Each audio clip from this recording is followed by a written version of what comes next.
प्रेम से बोलिए सरस्वती माता की जय। सरस्वती माता के विदाई के गीत गाने जा रही हूँ। वीडियो को लाइक कीजिएगा, चैनल को सब्सक्राइब कीजिएगा। टेकवाज शोभो सरस्वती मैया बचिया लगाई जी। टेकवाज ओ जी मैया बचिया लगाई जी। साटना टिकुलिया सरस्वती माता शोभा तो निनार जी। साटना टिकुलिया सरस्वती माता शोभा तो निनार जी।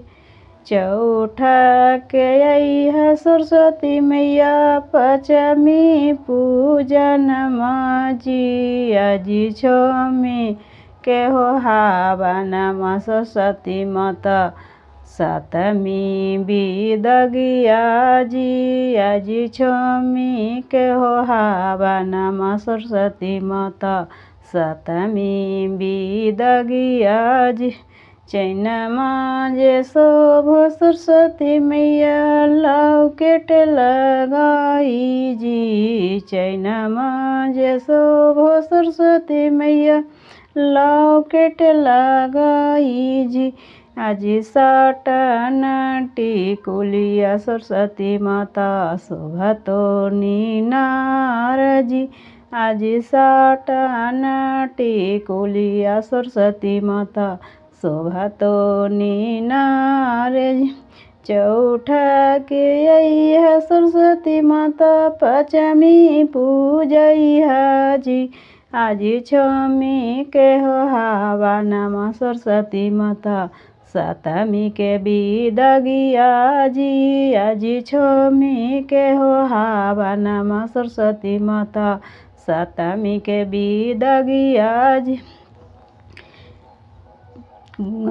चुंदरी जे पेन्हल जी सरस्वती माता गोटवा लगाई जी। चुंदरी जे पेन्हल सरस्वती माता गोटवा लगाई जी। अजी साटना टिकुलिया सरस्वती माता शोभा तो निनार जी। अजी साटना टिकुलिया सरस्वती माता शोभा तो निनार जी।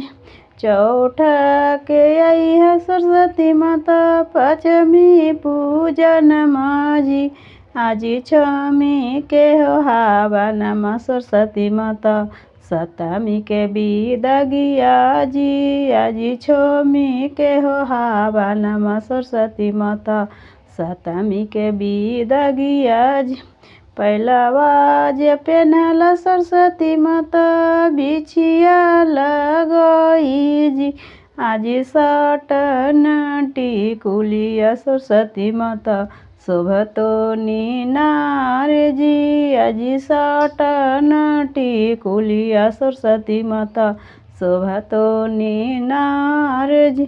चौठा के आई है सरस्वती माता पचमी पूजन माजी। आजी छमी के हो हवन मा सरस्वती माता सातमी के बिदगिया जी। आजी छमी के हो हवन मा सरस्वती माता सातमी के बिदगिया जी। प्रेम से बोलिए सरस्वती माता की जय। मेरा वीडियो अच्छा लगा तो चैनल को ज़रूर से ज़रूर सब्सक्राइब कीजिए।